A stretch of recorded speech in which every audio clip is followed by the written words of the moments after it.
Thursday night should have been nothing. Lakers won, fridge stocked, front door locked. Then the phone rang. Trevor never calls twice. His voice broke halfway. "Grant, your wife's at the Apex Club." He sent the video. Red dress. Lips I knew like a prayer, wrapped around someone else's. 2 months married. 10 years building the man I thought she wanted. Now I'm speeding through downtown, past every version of myself that still believed her. Is it a mistake, a setup, or just the truth finally showing its teeth?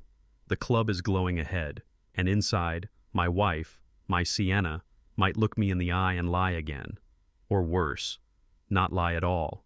I can storm in, rip the night open, force the truth under lights. Or I can stay in this car and let silence protect the illusion I've lived in. Because once that door opens, nothing stays buried. If you've ever stood at a door like that, caught between truth and comfort, share your story below and subscribe to follow what happens next. Before the storm, my life ran on rails. I was Grant Cole, project manager, steady as a metronome. Mornings were black coffee, a 5-mile commute, and a to-do list that behaved when I did. Coworkers trusted me with messy projects because I hated leaving loose ends. After the wedding, I added a gold band and a second toothbrush by the sink, and nothing else seemed to change. Bills were paid. Weekends were grocery runs, church with my dad when he visited, football with neighbors in the driveway. I wasn't flashy, just dependable. The kind of man who fixes a cabinet hinge before it squeaks. Men who live by routine know the rhythm. Show up, keep your word, earn tomorrow. That night, the Lakers played like clockwork, and so did I, until Trevor called. Somewhere between the ring and my hello, the rails hummed wrong. If your life felt perfectly aligned and one call knocked it sideways, would you answer or let it pass? Meet Sienna, the reason I believed in ordinary miracles. She laughed with her whole face, the kind of laugh that tells a room it's safe to relax. She organized charity drives at work, remembered birthdays nobody else did, and made our tiny kitchen smell like rosemary and butter on Tuesdays. We were 2 months married, still learning the choreography of sharing a closet and a calendar. She kept her shoes lined up like little soldiers. I kept the mail stacked by due date. We argued about small things, thermostat, toothpaste cap, and made up before the coffee cooled. When she wore that red dress on her birthday, I told her it made the room feel brighter. She said it was the way I looked at her. I took that as proof. Love is simple when two people choose it daily. The truth is, love is simple until it isn't, and simplicity can hide a silence that's louder than shouting. If you listen. Every steady man needs a truth teller. Mine was Trevor. We met in a freshman hallway that smelled like pizza and laundry soap and never stopped spotting each other's blind spots. He moved into sales, I stayed in operations, and between us lived a pact, no sugarcoating. When my dad had surgery, Trevor mowed my lawn without asking. When he thought I was working too late, he dropped off a cooler and 3 words. Go home, man. He didn't like drama, didn't start rumors, and never called twice. The last part mattered. When his name lit my screen that Thursday, muscle memory told me everything before he said a word. Guys like me, we measure friendships in favors refused, not favors accepted. The people you trust respect the cost of your peace. So if Trevor broke the peace, he wasn't guessing. He'd seen something. He'd decided I needed to know, even if the knowing burned through the life I'd been building. Nights at our place had their own easy ritual. I'd set the remote on the armrest just so, crack a beer, and let announcers carry me through box scores and small talk. Sienna liked to light a cheap candle that made the room smell expensive, then fold laundry in little perfect stacks that shamed my old bachelor drawers. On Thursdays, we'd call my dad if the game got dull, trade updates about leaky gutters and barbecue plans. Ordinary is a blessing men forget to bless. That night began exactly like the others. Porch light on, front door locked, her text saying Monica needed help with the nephew again. I believed it because belief is easier than doubt when you're tired. The overtime I'd put in that week felt worth it. Home was waiting. Then the phone rang, and season changed in one vibration. If comfort is a story we tell ourselves, how pages would you tear out to read the truth? But sometimes ordinary squeaks before it breaks. Looking back, little clicks were there. Sienna guarding her tablet like a passport, the new habit of face-down phone on the counter, the delayed replies wrapped in neat explanations. None of it crossed the line by itself, and that's how lines move, a hair at a time. I told myself she was under pressure at work, that Monica needed extra help with the nephew, that married life just bends schedules. The truth is, I noticed and filed it under later. Later is where men stash doubts they don't want to name. That night, later arrived early. The lock chimed when I checked it, solid and final. A siren somewhere far away rose and faded. The game slipped into highlights, faces grinning under confetti. I waited for her key in the door, for the quick apology that fixes small things. The phone made its sound instead, and my house, my certainty, answered it before I did first. Ping. Her text slid across the screen like a calm hand on my shoulder. Still at Monica's. He's finally sleeping. I'll head back soon. I could picture their townhouse, the spare bedroom with the humidifier humming, the little boy sweating through a fever dream while two tired women whispered in the hallway. It fit the story of the night, and stories that fit are easy to accept. I typed back a thumbs up and the old line we used to send when one of us worked late, drive safe. Then I set the phone face down and tried to let the game soak up my attention. The announcers joked about garbage time, the crowd coasted, and my living room exhaled. I believed her because belief felt like rest. Anyone who clocks long weeks understands that kind of rest. You earn it and hold it close. The beer sweated on the coaster, the candle burned low, and the house kept its promises. For me. Then a habit betrayed the room. I picked up Sienna's tablet to cue a playlist. She liked jazz during highlights. The lock opened on the first try, same code as always. A notification bloomed in the corner. Location services refreshed. A tiny pin blinked on a map. Not Monica's street, not even the right side of town. Downtown pulsed on the glass, a block from the Apex Club. The name Trevor would speak later. I told myself maps are messy. Apps drift. Towers hand off. But the pin settled again, patient and precise, like a fingertip pressing a bruise. My thumb hovered over the message thread, that urge to confirm what you hope isn't there. I set the tablet down, then picked it up again, then set it down for good measure, pretending ritual could keep faith from cracking. The house was quiet enough to hear the fridge click. If the map is right, what exactly am I protecting by not looking? So I did what men do when doubt knocks softly. I tidied. I straightened the remote, tucked a coaster under the sweating bottle, and folded the throw blanket the way Sienna liked it, corners meeting like a handshake. Busy hands can quiet a noisy mind. I told myself traffic was bad near Monica's, that fever makes time slippery, that good people get stretched thin and still mean well. I remembered my mother saying, "Give grace and ask questions in the morning." I clicked the TV volume down and let the play-by-play become a hum, like a fan in July. For a minute it worked. The picture of her beside a crib, shushing a child, felt solid again. I breathed to 4 and out to 6, the routine a therapist taught me after my dad's surgery. Calm is a bridge you build in daylight for nights like this. I walked it, one quiet step at a time, telling myself bridges hold. Then the ring I couldn't ignore cut through the room. Trevor's name filled the screen, and my chest did that hitch it does when a doctor calls you back after tests. I answered on first vibration. He didn't clear his throat, didn't ask if I had a minute. "Grant," he said, voice thin at the edges. "You need to know." The words came careful, like he was carrying glass. He was at the Apex Club with a client.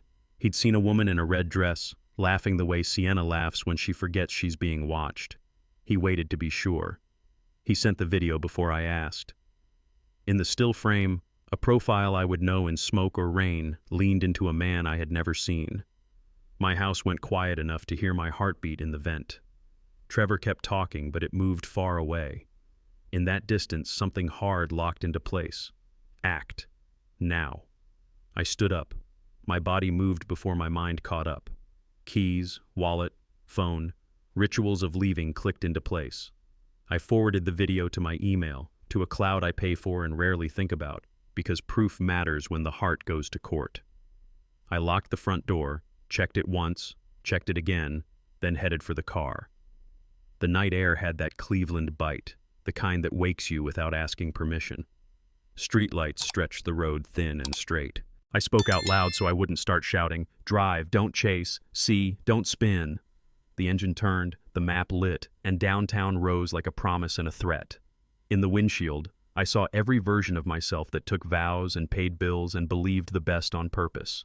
Marriage, career, family name, everything leaned on what I did next. Do I open the door and end innocence, or keep driving and live with doubt tonight? Headlights carved the road like a blade. I pulled onto Lorraine, then the shoreway, telling myself the same 3 rules my father drilled into me the day he handed me the keys. See far, steer smooth, leave room. The city floated ahead, a necklace of sodium lights over black water. My phone buzzed on the seat, but I wouldn't look. Eyes up, hands at 10 and 2, breath steady. The car knew the way. My body ran on training. Guys like me keep one promise when storms hit. Don't add wreckage to wreckage. I let the engine speak, not the anger. Green turned yellow turned stubborn, and I chose the brake. I remembered driver's ed, the instructor tapping the dash and saying, "Decisions stack." Tonight, they stacked fast. I pictured Sienna's red dress against a stranger's shirt, and my foot pressed a little harder. Downtown drew near, the Apex sign somewhere under that glow, waiting like a dare tonight. Neon bled down the brick like rain. I parked 2 blocks away out of habit, locked the car twice, and listened to the neighborhood breathe.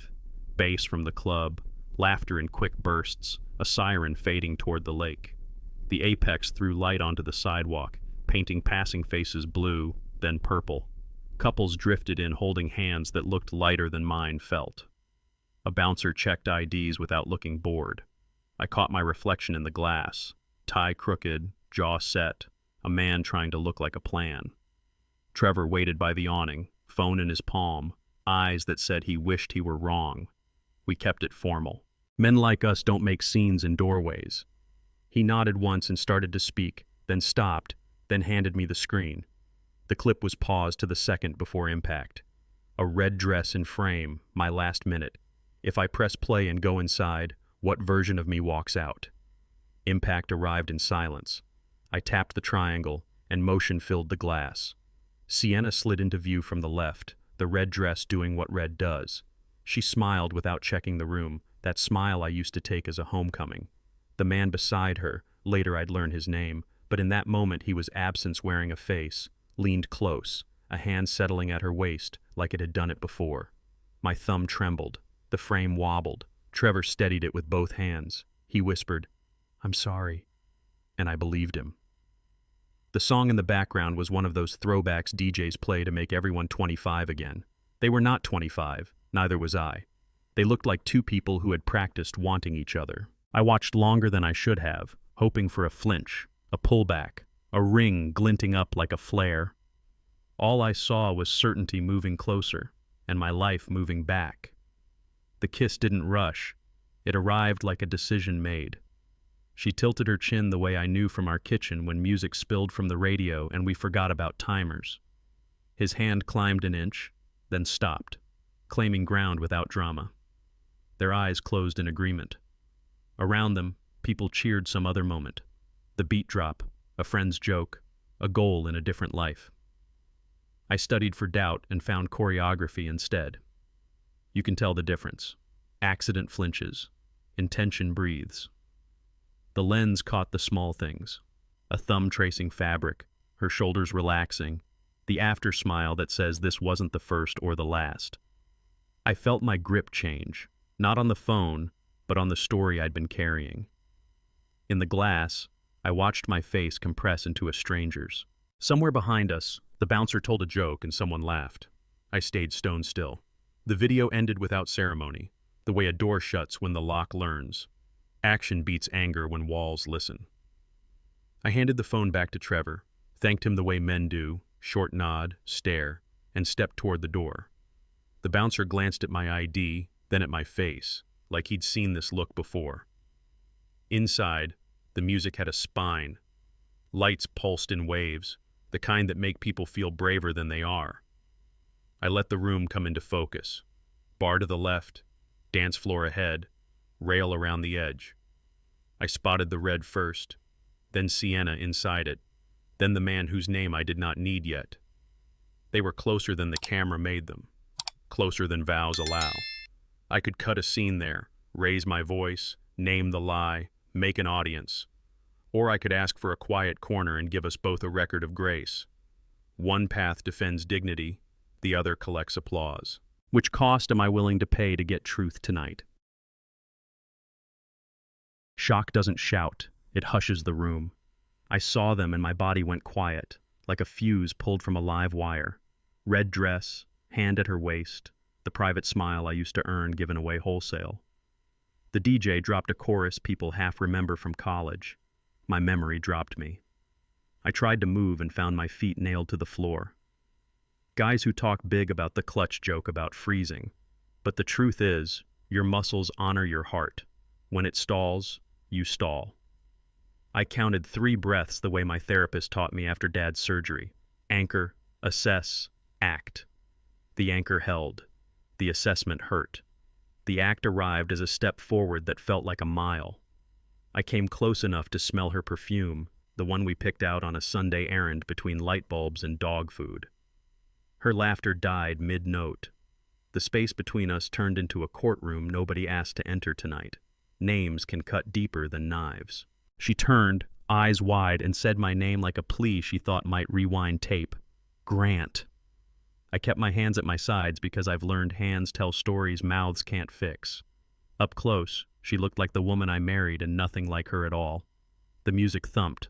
Lights tried to sell distraction. Nobody bought. I said nothing first. Silence forces truth to step forward. She filled it with breathy explanations, the kind people give when facts outrun them. Monica, a mix-up, a drink she didn't order, a mistake she was just about to correct. I listened for a leak in a quiet house. Drip, drip. Then I said 4 words I brought for this moment. Explain this to me. Her mouth opened. Her shoulders rose. His hand disappeared to his pockets. If this is the story she tells under lights, right here tonight, what will it cost to believe it? Calm isn't weakness. It's a tool. I kept my voice low enough to be heard without feeding the room. Explain this to me, I repeated, slower, as if clarity could be summoned by pace. Sienna reached for my arm. I stepped half a shoe back. Boundaries say things words can't. She started with the nephew, the fever, the sister's dead phone, the ride downtown that somehow turned into champagne. I asked short questions like a mechanic checking lines. Who invited you? When did you take the ring off? How many times? She said it wasn't like that. I said the video thinks otherwise. The man, later I'd know him as Logan, cleared his throat and said he had no idea she was married. I looked at his empty hand, then at hers. No ring, no accident, no confusion left to hide behind. The bartender wiped a clean spot that didn't need wiping. I held the eye contact that keeps people honest tonight. Apologies travel light when they arrive late. Logan put his palms up like a referee calling time and said, I didn't know she was married. His voice had that careful tone men use when they realize they've stepped into someone else's living room. I nodded once to mark the sentence on the record. Now you do, I said, still even. He looked to Sienna for a cue. She couldn't supply one. I asked him where they met. Office happy hour. I asked when. Last week. I asked if she wore a ring. He looked at her hand before he answered, which answered enough. Anger rose and then settled, the way lake water evens after a speedboat passes. This wasn't about him. It was about choices repeating themselves when nobody says stop. You can go, I told him, and surprised myself with how ordinary I sounded. He started to back away. Stay, I added. You should hear this part too. Some exits are quieter than they feel. I told Sienna we were done speaking in crowds. Her eyes searched my face for the old door I used to leave open. I left it locked. I turned to the bar and asked for a receipt with date and time. Little things matter when memories argue later. I walked the perimeter once, long enough to see the room like a camera would. Then I stepped back into the night air and let the cold file heat down. Trevor fell in beside me without a word. I forwarded the clip, the time-stamped selfie outside the sign, the notes I'd typed with shaking thumbs. Proof is mercy for future you. In the car, I looked at my wedding band and felt how heavy a small circle can be. Tomorrow meant a lawyer, a bank, a lock change, a list. Tonight meant one more choice. Do I confront at home or collect the rest first? Routines protect you until they don't. I set my keys in the bowl, washed my hands, and reached for Sienna's tablet the way I always did when I cued tomorrow's grocery list. The lock screen waited like a test I hadn't studied for. Same 4 digits I'd known since our second date. They opened the door without complaint. For a breath, I felt ridiculous. A man snooping in his house. Then I remembered the red dress and the doorway at Apex. The messages app sat where it always sat. I told myself I would only confirm her story, then put everything back exactly as I found it. Tap. Threads stacked like plates after a party. Work group chats, family photos, coupons. Then a thread pinned to the top I had never noticed. Initials that meant nothing to me yet. I stared at the screen the way a dad watches a teenager's fishtail in snow, hoping it straightens before the spin. Evidence doesn't whisper, it stacks. The thread opened to a view I knew from work disputes. Timestamps, attachments, locations. First came jokes about office happy hour, then lunches that stretched, then ride shares to nowhere etched by little blue pins. Photos arrived like souvenirs, mirrors, elevators, the corner of a beard I would later match to a face. Scrolling felt like walking past windows with the lights on. The language shifted from playful to private, from we should to we didn't wait. She had turned off read receipts, but patterns talk even when people don't. The worst line sat there like a nail on blacktop. Sometimes I think I married the wrong person. I read it twice and felt the room tip. Guys like me don't faint. We file. I screenshotted dates, saved images, copied locations into a folder named for the day I hope to forget. If I stop now and trust a talk tomorrow, what part of me stays blind? Documentation keeps your future self from arguing with your past. I opened the laptop, created a new drive folder, and labeled it with the date and time because that's how courtrooms talk. Every screenshot got a name, not a feeling. Chat 7 p.m., ride 10th, photo elevator. I exported the location timeline and saved it twice, once to the cloud I pay for, once to a flash drive I keep with old tax returns. My hands shook, so I slowed them the way a mechanic sets a wrench, snug, not stripped. The messages told a rhythm. Workdays turned excuses. Excuses turned opportunities. Opportunities turned habits. There was even a calendar invite masked as a meeting. The map said otherwise. I printed nothing. Paper is messy, and I wanted clean lines. I told myself this was procedure, not revenge. Procedure doesn't raise its voice. Procedure turns chaos into exhibits. Somewhere a neighbor's garage door rumbled open and shut. The house answered with its small, faithful noises. Belts and suspenders beat style every time. I forwarded the folder link to my personal email, set it to view only, and added a note to myself like I was a coworker. Keep calm, keep copies, keep counsel. I zipped the originals and dropped them into a second cloud under an old username from college, the one I use for airline points and nothing else. Then I took photos of the tablet's settings, time, date, battery, so no one could claim the clock was lying. I backed up the phone video from Trevor and noted where I was standing when I saved it. Curb outside the Apex sign, cold wind cutting across my knuckles. The process settled me. When your hands have a job, your thoughts fall in line.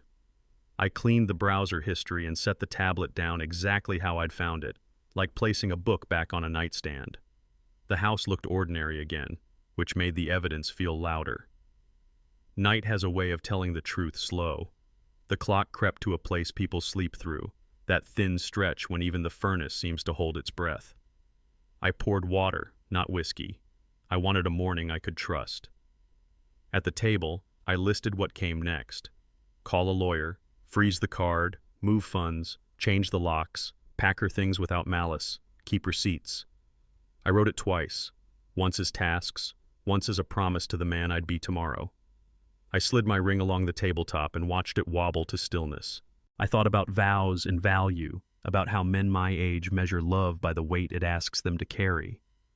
The tablet sat on the desk, screen dark, secrets saved. I turned off the lamp and let the house settle around me like armor. Morning was coming, and with it a choice. Confront now or gather everything and end this clean. Morning doesn't argue. It assigns tasks. At 7 sharp, I dialed attorney Samuel Ortiz, a name my dad trusted. He picked up on the second ring. No receptionist, no maze. I told him this was not a panic call, it was a plan. He asked 3 questions that sounded like seatbelts. Are you safe? Do you have proof? Can you be here by 9? Yes, yes, yes. I shaved to slow my hands, copied the evidence to a clean flash drive, and put on the kind of shirt judges notice without remembering. Coffee went into a stainless mug, the ring went into my pocket. I left the house the way a foreman locks a site. Lights off, tools counted, gate chained. On the drive downtown, the shoreway glittered like a spine, and I sat up straighter. You know the feeling. Grief walks in, but discipline shows it the chair. Today, I would act like the man I keep promising. Doors that open early tend to tell the truth. Ortiz's office was lit before the building woke. Law books ranked like soldiers and a coffee maker working overtime. He shook my hand once and pointed me to a chair that didn't swivel. Walk me through the timeline, he said, pen quiet above a pad. I started with the call, then the video, then the tablet. Dates, times, locations, the way a project manager would brief a client who hates surprises. He didn't flinch at the red dress. He underlined the word proof and circled separate property when I described the house I bought before we married.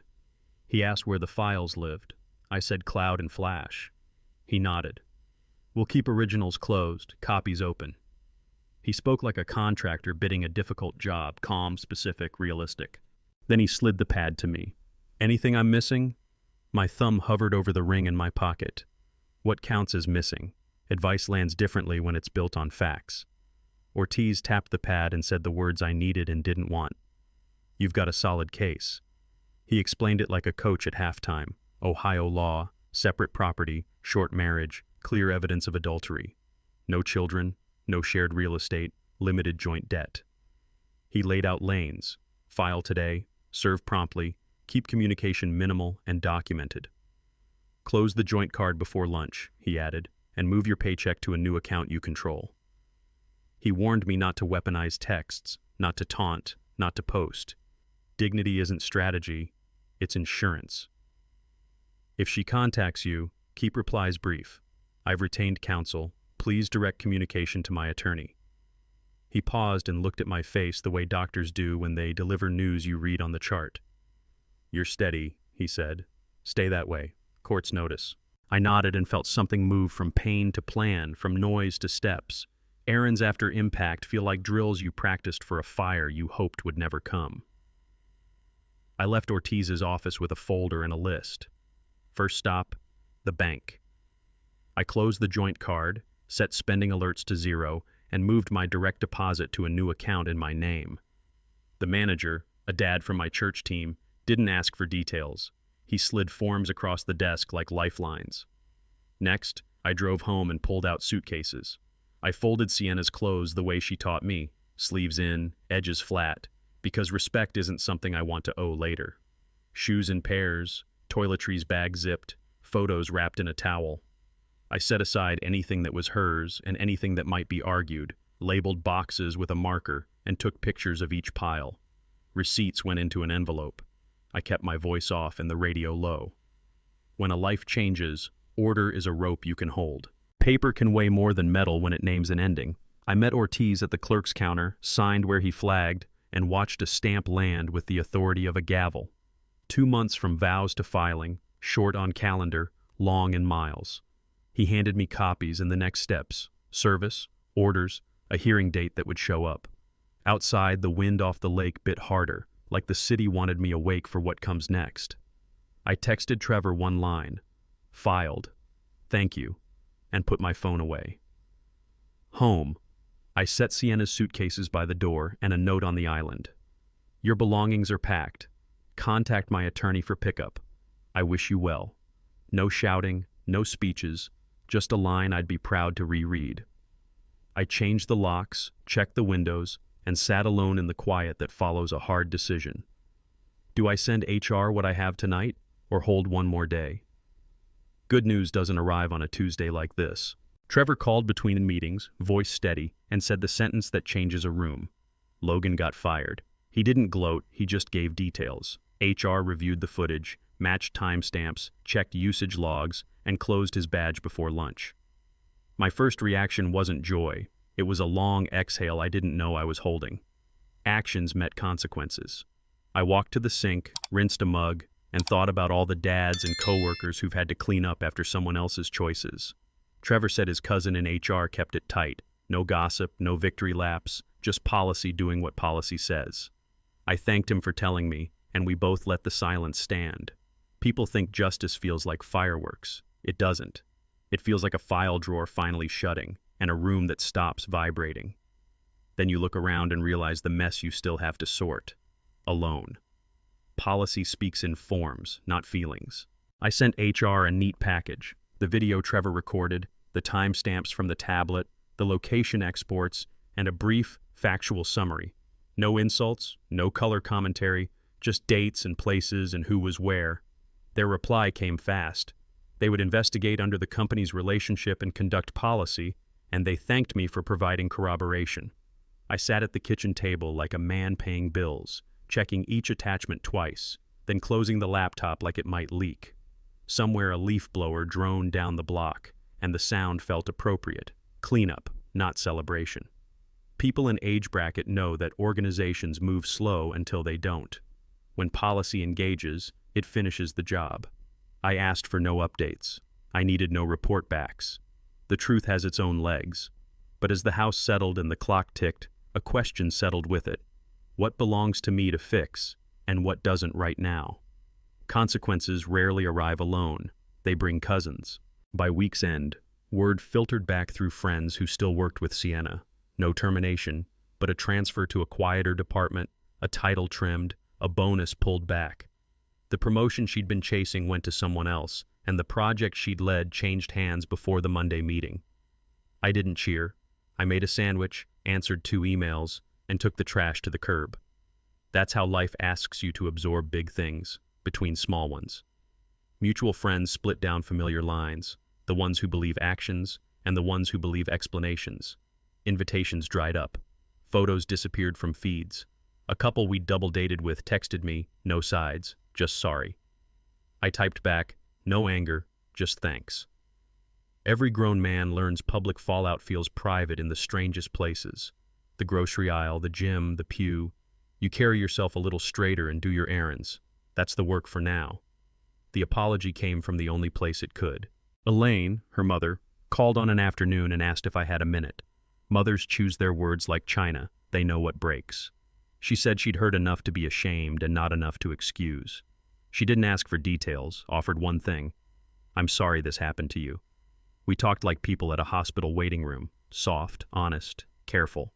She told me I had treated their family well, that my father's visits had meant something to her husband, that she still had the casserole dish I'd brought back clean. Small mercies matter. I told her I wished her daughter healing, just not in my house. She didn't argue. Before we hung up, she said a line I wrote down afterward. Protect your peace, Grant. I promised I would. When I set the phone down, the room felt lighter, and the same time, like a truth finally seated here. Justice leaves space you didn't plan to fill. After the calls and the filed forms, the house settled into a hush that sounded almost respectful. I brewed decaf I didn't need and stood at the window, watching a neighbor teach his kid how to ride without training wheels, one brave wobble at a time. Not happy, not sad, just quiet. The ring sat in a dish by the sink like a tool retired from service. I wiped the counter, took out the trash, and wrote a list for tomorrow because lists make sense when people don't. In the evening, I walked the block, nodded to a veteran on his porch, and let the air set the day. Unfair things had been named, necessary things had been done, not revenge, order, and sleep. Back inside, the folder on my desktop glowed like a lighthouse. If I send it to HR tonight, what part of me will I keep? Silence has its own furniture. After the filings and the phone calls, my house sounded like a church after a service. Shoes gone, programs left on the seats, echoes deciding whether to stay. The clock on the mantel took over the room, one small tick tugging the next. I washed the 2 plates I still owned from before the wedding and left them drying like old teammates. The couch remembered movies. The hallway remembered laughter. The bedroom remembered a promise I could not keep alone. I stood in each doorway long enough to let the truth fit. Men my age collect tools for these hours: a broom, a decent coffee maker, a playlist that keeps its hands to itself. I swept, brewed, and let instrumental guitar fill the gaps where arguments used to go. No speeches, no verdicts, just a house relearning how to hold one person without apologizing for the empty spaces. I slept on sheets that finally felt honestly mine. Clearing out starts small. I opened drawers and met our museum of almosts. Ticket stubs, spare keys, a restaurant punch card, 3 stamps from free dessert. I boxed her scarves with the lavender sachets she liked and slid the box to the hallway, where afternoon light made mercy of everything. Photos were harder. We looked happy because we were, until we weren't. And the camera never schedules exits. I chose 3 frames that belonged to my story before hers. My dad at the grill, me and Trevor at graduation, the old dog sleeping under a Christmas tree, and set the rest face down. The bathroom went quickly. 2 toothbrushes became 1, lotions marched into a bag, the mirror kept secrets. On the nightstand, her novel lay open. A train paused between towns. I marked the page with a receipt and closed it slowly, like a door that sticks. If healing starts with space, how much space does it demand right now, honestly? Night taught me to write things down. I sat at the kitchen table with a legal pad and a pen that didn't skip, and I made a list called Lessons I'm Willing to Learn. First line, trust but verify. Second, don't argue with screenshots. Third, take care of tomorrow's you. I added smaller lines that mattered anyway. Eat when the food is hot, return calls, tell Trevor thanks again. I wrote a letter to myself from 12 months out, promising that I would not become a cynic or a spy, that I would keep the part of me that still believes in good endings. I wrote a note to Sienna I would never send, blessing the small kindnesses and burying the rest. When the words slowed, I folded the pages and slid them into a drawer I could reach in the dark. My house didn't feel friendly yet, but it felt legible, and I could live with legible for now anyway. Change landed in my body before it reached my mind. I laced up old running shoes and stepped into the cold, telling my knees we were just going to the corner and back. The corner became 2 blocks, then a loop I hadn't noticed in years. Breath found a rhythm my thoughts could follow. I traded late-night scrolling for early pages of a book that didn't try to fix me, only held my attention long enough to quiet the static. I cooked breakfast instead of counting on coffee to count as a meal. I put my phone in a drawer after 9 and told the world it could wait. Habits are contracts you sign with yourself. I signed short ones and renewed daily. I texted my dad more. I answered Trevor on the first ring. The scale didn't change much, but the mirror looked like someone I could trust to drive at night. That was enough to start for me. Recovery is boring until it isn't. Days started to stack like neat lumber. Work done on time, meals that looked like colors instead of cravings, sleep that stayed. I kept a small ledger on the fridge with 3 lines to check. Moved, read, reached out. Some squares went empty and nobody died. The point wasn't perfection, it was traction. In quiet moments, I noticed parts of me coming back from wherever I'd parked them. The patience to wait for the light to change, the habit of holding a door, the laugh that rolls out without checking the room. I went to church with my dad and kept steady during the vows. I changed my oil early. I fixed the cabinet hinge that had squeaked since spring and realized I hadn't heard it in months because I'd been loud. Healing has a sound, and sometimes it's small. With peace creeping back in, what promise do I make to protect it this time? Fresh starts need addresses. I listed the house, signed papers without ceremony, and watched a moving truck swallow rooms that had memorized our voices. I bought a loft in Ohio City with brick that remembered factories and windows wide enough to forgive a day. The elevator groaned like an uncle telling a story. The view offered trains, church spires, and the lake exhaling. I kept furniture simple. A table that tells you to sit, a couch that doesn't ask for company, a bed that holds one promise at a time. I hung my dad's old level on the wall, bubble-centered, reminder to check mine. Evenings I walked West 25th past the market, letting the smell of bread and coffee remind me people rebuild in ordinary ways. I learned the light in this place, how noon sharpens and dusk forgives. I slept hard the first night, as if the building agreed to keep watch, and I finally could stand down there. Work became the room I could control. I took the toughest project on the floor, a schedule nobody wanted because it bit and chewed. I met with suppliers at dawn, walked the line at lunch, and stayed just long enough to catch problems before they dressed up as surprises. I kept my emails short and my promises shorter. When the quarter closed, numbers didn't brag. They stood up straight. My boss called me into a glass room and slid a new badge across the table. Senior manager. No speech, just a handshake that felt like a clean ledger. I treated the raise like a tool, not a trophy. Paid down the car, padded savings, funded the emergency account I'd meant to build for years. Coworkers asked how I stayed calm. I said lists and laps and not taking pain to meetings. The truth is simpler. Purpose is louder than noise. With my life steadier, what do I build next that lasts? Distance can reset the dials. I booked a seat to Tokyo and gave myself permission to be nobody. I walked alleys the width of my outstretched arms, ate noodles at counters where steam fogged my glasses, and bowed clumsily to shopkeepers who still thanked me. Kyoto slowed me. Temples taught my breathing to match wooden floors. I took trains that arrived when the sign said, and I felt my spine learn trust again. In Barcelona, I let the sea argue with the sun and lost on purpose. Paris handed me a table for one and proved it wasn't a punishment. Amsterdam's bicycles taught me balance belongs to whoever keeps moving. I carried a small notebook and wrote what I saw without making it about me. Lanterns on water, a grandfather teaching a child to fly a kite, strangers laughing without looking over their shoulders. Coming home, customs asked what I was bringing back. I said clothes. The truth was room. Not every answer needs a witness. Back home, I practiced leaving space between thought and speech. In meetings, I waited a beat before I offered a fix. The beat made better ideas visible. On calls with my dad, I let the pauses hold what neither of us wanted to relive, and found they were kind enough to carry it. Trevor and I grabbed coffee without autopsy. We talked football, lawn fertilizer, and the new barbecue place on Denison, like normal men choosing normal on purpose. When Sienna's name came up in paperwork, I read slowly, signed cleanly, and put the pen down as if it might break if I squeezed. Silence didn't make me smaller. It settled me where I stood. I went a week without telling the story, and the story shrank to its right size. At church, I lit a candle for the future and left before anyone noticed. Peace takes practice. I kept showing up for practice.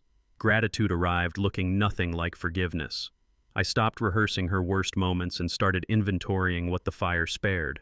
My work, my health, my friends who tell the truth, a father who answers on the first ring, a stubborn capacity to rebuild. I didn't hate Sienna. Hate ties you to the past with knots you keep tightening. I wished her well in a direction that wasn't mine. When people asked if I'd do anything differently, I said I would listen sooner and act just as fast. Pain can make you hard or honest. I chose honest and let hard visit only when it had a job. On a quiet Sunday, I stood in my kitchen, hands on the counter, and said aloud, "Thank you for the lesson. I'm done with the class." Room felt bigger after. Future looked wide enough to deserve better decisions. If I've been given back my life, what kind of man do I become now, truly? Snow changes how a man hears himself. I went to Aspen to chase quiet, renting a room with a view of a lift line and a fireplace that worked too well. After a long day of falls that didn't bruise, I grabbed dinner at the lodge bar where tables overlap and strangers borrow salt. The waiter swapped our plates, her salmon, my chili, and that's how I met Natalie Reed. She laughed easy, not loud, and asked if I skied for sport or penance. I said both. We traded hometowns, jobs, stories about dads who kept toolboxes like museums. She taught yoga in Denver, drove a Subaru with a stubborn check engine light, and believed coffee solves most diplomacy. I liked the way she listened without leaning forward like a rescue. When the bartender misheard our names again, we let it go and stayed. 2 chairs, 1 fire, snow climbing the windows. Simple math. I hadn't planned a beginning. It found me. That night. Firelight makes honesty look braver than it feels. We kept conversation wander, the way trail maps do when you stop insisting on the fastest route. She asked what brought me up the mountain. I said altitude and a reset. I asked what kept her in Colorado. She said sky, students who show up, and a neighbor who watches her plants.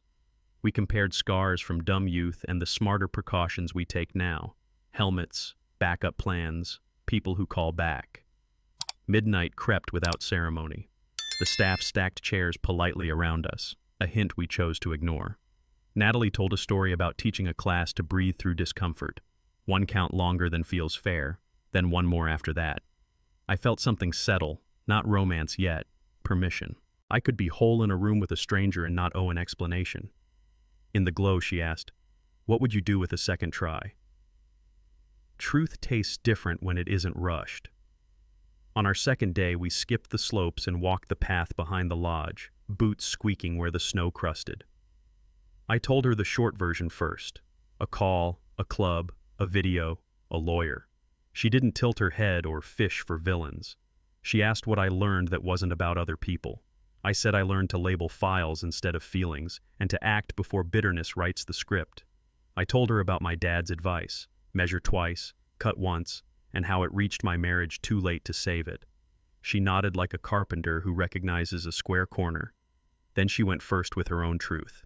The engagement that dragged, the move that fixed nothing, the decision to build a life that didn't require rescue. We weren't auditioning. We were comparing notes. Back at the lodge, I felt lighter than altitude could explain, as if honesty cleared weather. We set terms that sounded simple because they were. No guessing games, no tests, no punishments disguised as lessons. If something hurt, we would say it before it scabbed wrong. We traded calendars without drama and expectations without apology. I sent the decree when it finalized. She sent the two hard stories that still woke her. We didn't promise forever. We promised the next right step and the right to pause. On weekends, we alternated the drive, Cleveland to Denver and back, learning each other's routes by exits and coffee stops. She met my dad over pancakes and earned his quiet nod. I took her to the market on West 25th and watched her buy bread like she was picking a hymn. We laughed more than we planned, and when we disagreed, we practiced until repair was our reflex. Radical honesty turned out to be ordinary manners practiced on purpose, the kind that keep doors from sticking later for us. 2 years is long enough to mean it. We went back to Aspen on a weekend the sky wouldn't stop being blue. The lodge looked smaller, fireplace the same, bartender remembered our names without swapping plates. We hiked a ridge that made us earn the view. At the top, wind pressed our jackets tight and the world opened like a map after folding. I told Natalie I wasn't promising rescue or ease. I was promising presence and repairs. I said I wanted a life that could take a hit without losing its shape. Then I knelt because some traditions survived for a reason. The ring was simple. The yes wasn't. She laughed, cried, and said both in a way that fit our terms. On the way down, we planned boring joys: groceries, dog hair, shared calendars, a porch that faces west. Back at the lodge, I called my dad. If starting again costs pride but buys peace, truly do we pay? Small weddings tell the truth faster. We chose a Colorado vineyard where the foothills lean toward evening and the rows run like music. Chairs for family, a few friends, and a long table that promised everybody seconds. The pastor was a neighbor who loaned me a ladder once and refused to take it back. Natalie walked in wearing simple joy and boots under her dress because the ground was honest. I waited at the trellis with hands that finally knew where to rest. We kept the ceremony short, vows plain enough to live inside. Show up, say the hard thing, repair quickly. No fireworks, just glasses raised and a sunset that acted like it had rehearsal. My dad clapped louder than the rest and pretended he wasn't wiping his eyes. I felt the world click into a gear I could carry. The photographer asked for one more kiss. We obliged, laughter first. Some beginnings whisper so they last and endure. Good friends keep ceremonies honest. Trevor stood beside me as best man, tie slightly off like old times, speech written on a napkin he pretended was deliberate. He thanked the vineyard for trusting city people with stern glasses and soft grass. Then he told one joke that landed where it needed. No more midnight calls. The crowd laughed, then softened. They understood. He talked about freshman hallways and lawn mowers, about showing up when it's inconvenient, about choosing peace on purpose. Natalie squeezed my hand at on purpose, and I felt the room nod. We cut cake that tasted like summer and passed plates until the kids chased fireflies between rows. When the band packed up, Friends folded chairs without being asked, the way families finish sentences. After the last hug, Trevor looked at me and said, "You're good, brother." I believed him. If you finally stand in the life you chose with both feet, what do you guard first? Not every chapter gets an epilogue you read aloud. Through mutual circles, I heard pieces of Sienna's new life the way you hear weather from another state. She rented a small apartment near a road, transferred departments again, and kept mostly to herself. The couple friends faded, the party friends swapped nights, and the family friends stayed family, but quieter. I wasn't rooting for failure, only distance. Once, at the grocery store, I saw a brand of coffee she loved and checked my cart to make sure it wasn't there. Mercy is sometimes just leaving a thing on the shelf. When her name popped up in a conversation, I shifted chairs and let others talk. I left profiles alone, let rumors pass, and retired the shower arguments. To win downstairs in the shower. What happened had already been named by the right people in the right rooms. I wished her work, health, and help. Then I went on with mine. Home began to sound like paws on hardwood. We adopted 2 shelter mutts with heroic names that didn't fit and kept them anyway. They taught us the schedule: sunrise walks, towel by the door, treats for bravery during thunder. Natalie filled the loft with plants that refused to quit. I learned which ones drank fast and which ones sulked. We cooked on Sundays and packed leftovers like adults who respect Monday. Our calendars lived on the fridge, pen magnets ready, no surprises hiding behind polite silence. Evenings, the 4 of us piled onto the couch, dogs wedged like logs, a movie half-watched because companionship beat plot. I fixed what broke, not because I feared collapse, but because I loved quiet hinges. She stretched on the rug and narrated the day like a coach kindly reviewing tape. When friends visited, they said the place felt like it exhaled. We took that as a compliment and a job description both for us. Joy can be quiet and still change the map. When Lily arrived, the room turned into a lighthouse. She wrapped a whole hand around one of my fingers and recalibrated every scale I used to measure worth. Natalie fell asleep sitting up, hair wild, heart steady. I caught the nurse smiling like a person who's watched 1,000 miracles and still counts. We brought Lily home under weather that couldn't decide between rain and light, and the dogs auditioned for guardian without being asked. Nights were a study in tiny noises, sighs, hiccups, the squeak of a drawer learning its job. I learned to heat bottles one-handed, to hum off-key without shame, to change my shirt before coffee had a chance to judge me. My dad cried and told stories about the day I came home in a car seat they barely trusted. If love asks a man to grow gentler and braver at once, how fast do you try? Healing wore work boots, not wings. I kept waiting for a single day when everything clicked, but the truth arrived in small installments that added up. Some mornings I woke heavy and laced the shoes anyway. Some nights I remembered the club and breathed until the picture lost its edges. Natalie didn't try to fix it. She built steady days and let me meet them. Lily learned to grip my thumb and pull me off the couch when worry wanted me parked. I wrote thank you notes I'd postponed, visited my dad without checking the clock, and caught myself humming while scrubbing a pan. The past still existed. It just stopped bossing me. I said the sentence out loud one Saturday while the dog skidded on the kitchen floor. Truth hurts, but heals. The dogs didn't care, which made it even truer. A year later, scars behaved like good stitches. They held without itching to be noticed all the time anymore. Forward became a habit I didn't have to force. I stopped narrating the past to strangers and started noticing ordinary victories. A sink empty by bedtime, a tire rotated before the light nags, a meeting that ends early because people showed up prepared. Natalie and I planned weekends by weather instead of worry. We took Lily to the park with the good swings and timed naps by laughter, not clocks. I answered messages from friends faster and let unhelpful opinions age out quietly.